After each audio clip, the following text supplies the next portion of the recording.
Hola, ¿qué tal? Un saludo a todos. Vamos a ver en esta clase, en esta videoclase pregrabada, ¿verdad?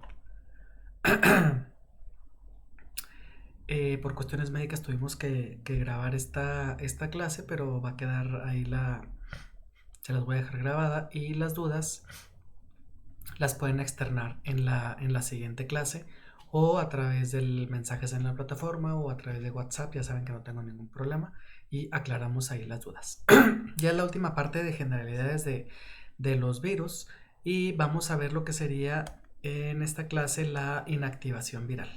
Es decir, cómo le hacemos para desinfectar de virus específicamente este, los determinados materiales o las diferentes superficies con las que estamos en contacto. Bueno, primeramente hay que decir que inactivación quiere decir eliminar. Y en el caso de los virus, ¿qué es lo que vamos a eliminar o qué es lo que vamos a inactivar? Pues vamos a inactivar la capacidad replicativa, es decir, la capacidad de estarse reproduciendo, de estar formando nuevos virus, o la capacidad tóxica de un virus, es decir, la capacidad de generar un proceso toxicológico o un proceso patológico más bien infeccioso. Pero esto sin afectar al hospedero, es decir, sin producirle ningún daño ni al hospedero ni al ambiente. O si se va a producir algún daño, pues haciéndolo en el menor grado posible. Lo ideal sería no afectarlo de ninguna manera. Los primeros intentos de esto de la inactivación, no tanto viral, porque no se tenía así como que un concepto muy bien definido de lo que era un virus, pero sí de otros microorganismos, fue durante la Segunda Guerra Mundial. Esto lo hacían para los primeros intentos durante la Segunda Guerra Mundial, pues fueron con la intención de salvar vidas en los frentes de guerra por los procesos infecciosos que ocurrían con los soldados, esto para salvar la vida a los soldados. Pero no es hasta los años 80, en la década de los 80, cuando aparece el SIDA. Aquí hay que hacer una distinción entre SIDA y VIH. SIDA es la enfermedad. SIDA es el proceso patológico ocasionado por un virus que se llama VIH, el virus de la inmunodeficiencia humana. Y la enfermedad que produce es el síndrome de inmunodeficiencia adquirida. En el caso de este síndrome, puede haber en humanos y también puede haber en felinos, que sería producido en vez del VIH, el VIF, que es el virus de la inmunodeficiencia felina. Entonces, esta pandemia que desató este virus, pues fue la que logró o que hizo que la ciencia y la tecnología desarrollaran, ¿sí? este, estas técnicas o mejoraran estas técnicas de inactivación viral y se le dio una difusión a nivel mundial. Y ahorita vamos a ver cuáles son. Los métodos para eliminar los virus o para inactivarlos pueden ser a través del uso de calor, a través de solventes y detergentes, a través de la fotoinactivación, a través de la radiación ionizante o a través de procesos de filtración que se conocen como nanofiltración. El primero, la inactivación por calor, esta involucra la destrucción de las propiedades del virus mediante calor. Puede ser calor seco o calor húmedo. Calor seco se va a utilizar para aquellas cosas que no tienen humedad, para superficies inertes, para materiales, para instrumentos. Y el calor húmedo se va a utilizar para soluciones. La más común que se utilizaba o el proceso más común era el proceso de pasteurización, que se empezó a utilizar para pasteurizar leche, ¿sí? ¿Y en qué consisten los procesos de pasteurización? Pues consisten en aumentar la temperatura, ¿sí? Se aumenta la temperatura y luego se baja la temperatura de manera brusca, ¿sí? De estar a una temperatura ambiente se aumenta la temperatura de manera brusca y luego se vuelve a disminuir la temperatura lo más bruscamente que se pueda. Es decir, que pase muy poco tiempo en lo que pasó de temperatura ambiente a una temperatura antes de que empiece a hervir. Y luego regresarlo, o ya después de que hirvió, y luego regresarlo lo más rápido que se pueda también a una temperatura antes de la congelación, que se me quede líquido. Entonces, como les decía, de pasarla de unos 80 grados centígrados en cuestión de segundos, enfriarla otra vez rápidamente antes de la congelación, antes de que no se nos congele. Aquí lo que va a ocurrir en la inactivación por calor es que el calor lo que me va a hacer es destruir la membrana plasmática de los virus envueltos. Acuérdense que hay virus envueltos y hay virus desnudos. En el caso de los virus envueltos, el calor destruye estas membranas plasmáticas. Y también va a desnaturalizar proteínas. Aquí la desnaturalización de la proteína va a desnaturalizar las proteínas de los capsómeros. Acuérdense que los capsómeros son las unidades estructurales de la cápside, que es la que envuelve al virus. Entonces, este calor desnaturaliza esas proteínas. Al desnaturalizarlas, todas las proteínas, bioquímicamente hablando, tienen 4 estructuras: la primaria, la secundaria, la terciaria y la cuaternaria. La primaria consta de la alineación de los aminoácidos que conforman esa proteína, es decir, nada más cómo se van enlistando o cómo se van uniendo esos aminoácidos uno después del otro. Y, por ejemplo, por mencionar alguno, que la secuencia sería lisina, alanina, valina, metionina, cisteína, etcétera, etcétera, ¿no? Según los diferentes aminoácidos que conformen dicha proteína. Esa sería la secuencia, la estructura primaria, la pura alineación de los aminoácidos. La estructura secundaria sería, no debemos de olvidar que los aminoácidos están conformados por un grupo carboxilo y un grupo amino, que es a través de los cuales se van formando los enlaces peptídicos para que se forme la línea de la estructura primaria, la línea de la proteína. Sin embargo, hacia abajo o hacia arriba pueden quedar los grupos, quedan los grupos R de los aminoácidos, que ya los grupos R de los aminoácidos ya tienen una naturaleza química distinta, que puede hacer que interaccionen los grupos R de un aminoácido con los grupos R del aminoácido vecino. Esa interacción va a hacer que se me conforme la estructura secundaria, esa interacción química entre los grupos R de los aminoácidos vecinos me conforma la segunda estructura proteica, o la estructura proteica secundaria. Y hay 2 tipos de estructura, la alfa hélice o la beta plegada, y esto va a depender de la forma que va adquiriendo la molécula, o en este caso la proteína, en el espacio. Luego viene la estructura terciaria. En la estructura terciaria, esta se da por la interacción que hay entre los grupos R, pero de moléculas, de los aminoácidos más lejanos.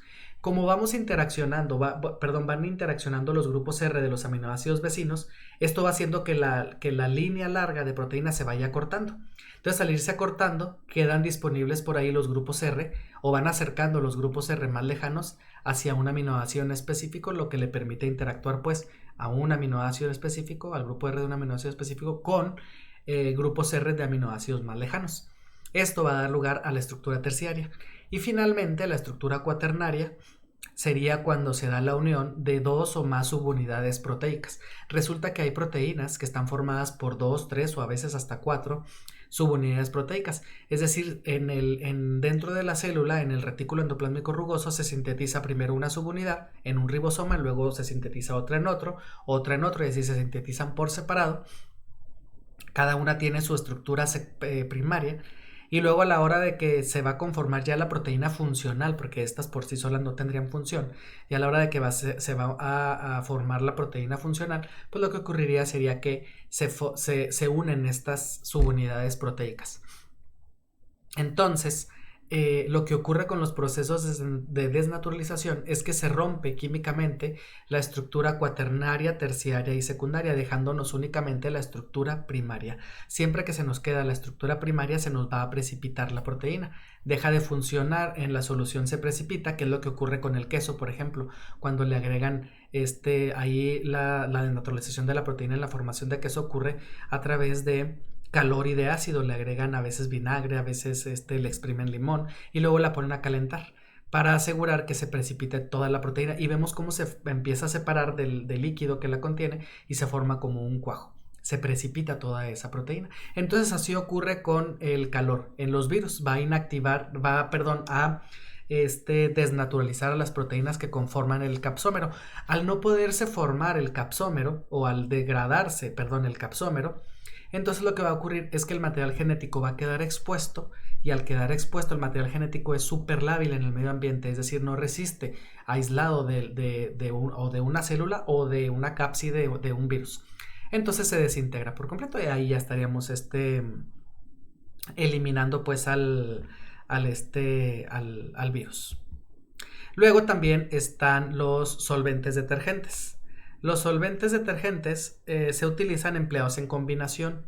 Bueno, es lo más común, ¿verdad? Utilizar un solvente orgánico como este que tenemos aquí, el tri-N-butilfosfato, en combinación con un detergente como sería el Tritón 100. El solvente lo que va a hacer es degradar la membrana plasmática de los virus envueltos, ¿sí? El solvente degrada la membrana plasmática, mientras que el detergente va a desnaturalizar las proteínas de la cápside del virus. Así que esta combinación de solvente y detergente me permite inactivar tanto los virus envueltos como los virus desnudos. Luego está el proceso de fotoinactivación. Aquí se utilizan compuestos químicos que sean fotosensibles. ¿Qué quiere decir fotosensible? Pues fotosensible no es otra cosa más que un compuesto que cuando es irradiado por una fuente de luz va a cambiar su estructura química en el espacio. Es decir, la pura irradiación de energía que le llega al compuesto químico va a hacer que la molécula cambie. No precisamente no necesariamente que se destruya, ¿verdad? Sino simplemente que cambia la estereoquímica, la conformación que tiene en el espacio cambia, y eso es lo que nos va a ayudar aquí, y ahorita vamos a ver cómo. Entonces, como les decía, cuando es irradiado con una luz, con una fuente luminosa, cambia la estructura química, por lo tanto cambian las propiedades químicas, ¿sí? Y lo va a hacer haciéndolo reactivo, dañino para las proteínas y principalmente para los ácidos nucleicos. Déjenme le cambio el colorcito aquí porque como tengo resaltado con rojo, no se aprecia, ahí está. Entonces, aquí en este esquemita podemos ver, por ejemplo, este sería mi compuesto químico fotosensible. Este compuesto químico fotosensible, más bien la muestra o la superficie que yo quiero inactivar por la posible presencia de virus, cuando se hace con esto, se le agrega esa solución. Esta sustancia química va a penetrar el virus y va a llegar al material genético y se va a incorporar a través de un proceso que se conoce como docking, ¿sí? Docking molecular se le llama. Llega y se incorpora entre las bases nitrogenadas, se mete entre las bases nitrogenadas que conforman los ácidos nucleicos. Hay que esperar un tiempito para que se dé esta incorporación y luego ahora sí ya posteriormente con una luz especial, una radiación de luz visible, se le pasa la luz a toda la ¿cómo se llama? A toda la superficie que queremos inactivar. El compuesto químico va a cambiar su estructura en el espacio y en el caso específico del DNA va a formar unos que se conocen como cross-linking o enlaces cruzados de manera permanente. Estos enlaces cruzados van a hacer que se abra la doble hélice. Acuérdense que el material genético viene, específicamente el DNA, es una doble hélice que viene enrolladita. Entonces, estos cross-linking lo que hacen es lo que hacen es abrir no abrir, quitar la doble hélice. Se mantienen unidas las dos cadenas, pero ya no en doble hélice. Esto de que eliminen la doble hélice hace que el material genético, ya sea DNA o RNA, sea incapaz de replicarse. Entonces ahí es más o menos esta es más o menos la forma en la que actúa la fotoinactivación. Por otro lado, tenemos la radiación ionizante. La radiación ionizante pueden ser tres los tipos de radiación ionizante. Pueden ser la radiación X, pueden ser la radiación gamma o pueden ser los rayos ultravioleta. Estas radiaciones, cualquiera de las tres, va a producir daños directos en el DNA. Ojo, aquí hay que destacar que esta radiación ionizante va a producir daños directos en el DNA de cualquier cosa que tenga DNA. Llámese virus, célula, hongo, parásito, bacteria, lo que se llame. Inclusive de los organismos superiores. De tal manera que no es conveniente exponer a este tipo de radiaciones a los animales o a los seres vivos en general, al humano, a las plantas, a los animales, etcétera, etcétera, porque no distingue entre DNA viral o DNA bacteriano o DNA de mamíferos, ¿sí? Él va a atacar cualquier DNA por el que se atraviese esa radiación.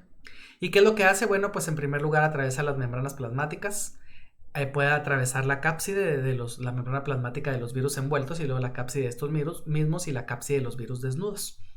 Y va a producir fíjense, aquí el daño que se da acá en la fotoinactivación, veíamos que el daño era directo al DNA.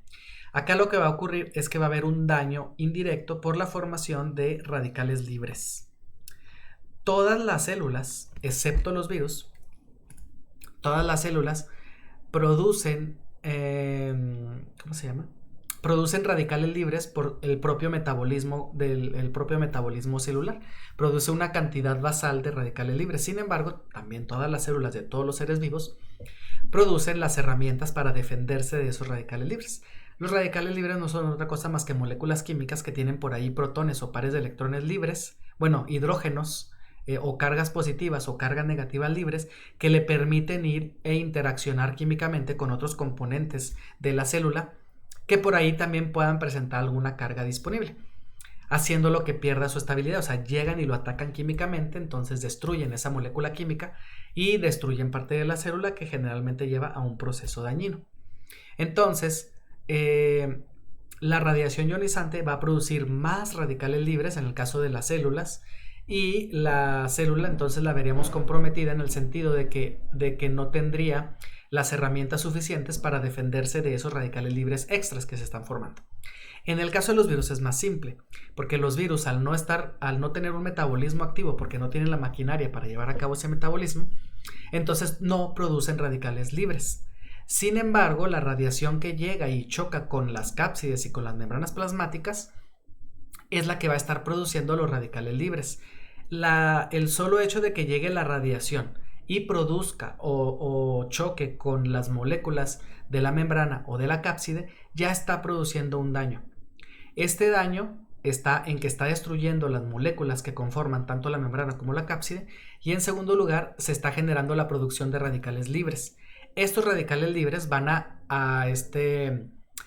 seguir causando daño, en este caso en el virus.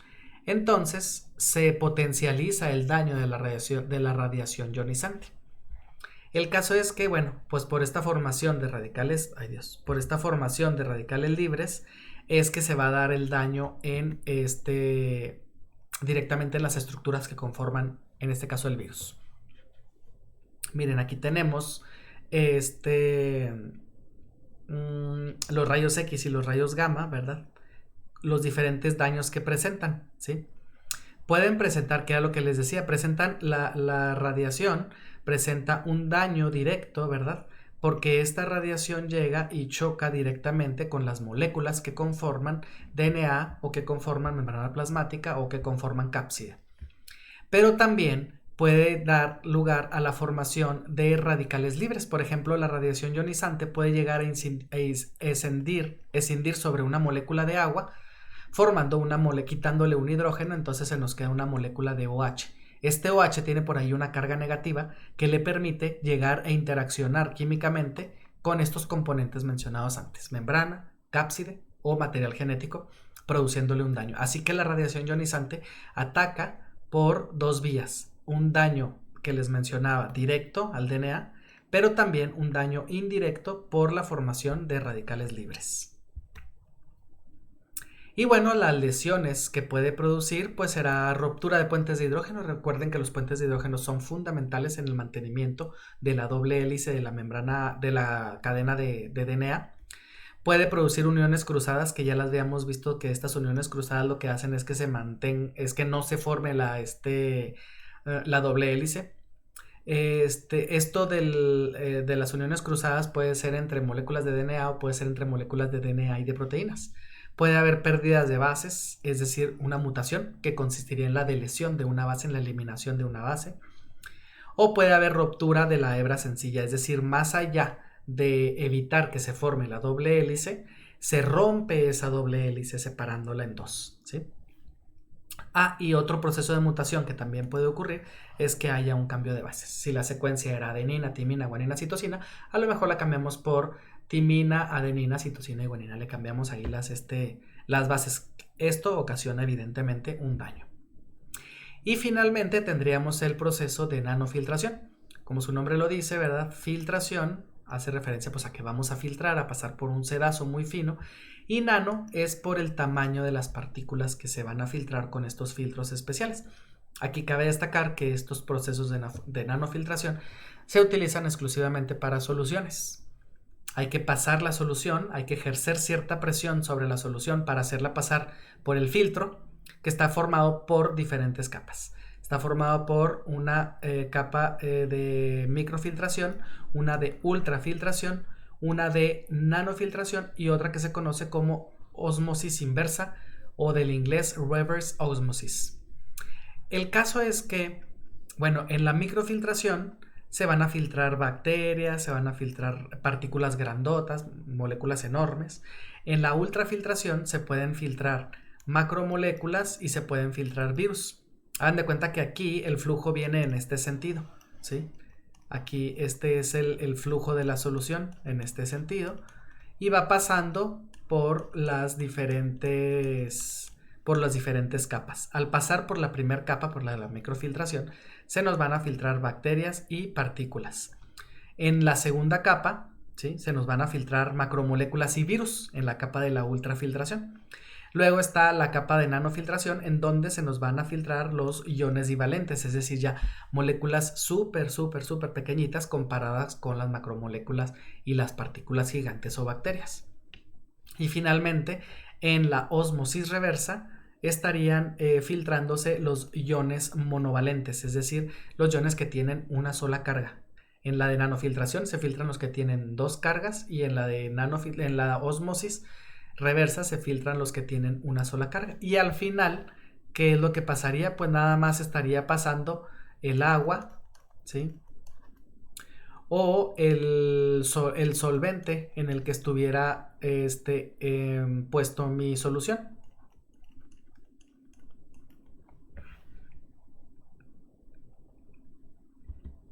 Con esto terminaríamos esta pequeña clase. Si tienen dudas al respecto, ya saben que las pueden externar a través de la plataforma, por mensaje en la plataforma, por correo electrónico o por ¿cómo se llama? O por WhatsApp. Yo no tengo problemas en que me envíen ay Dios, no quiere esta cosa, en que me envíen WhatsApp. Entonces, si ya no hay más dudas, pues hasta pronto.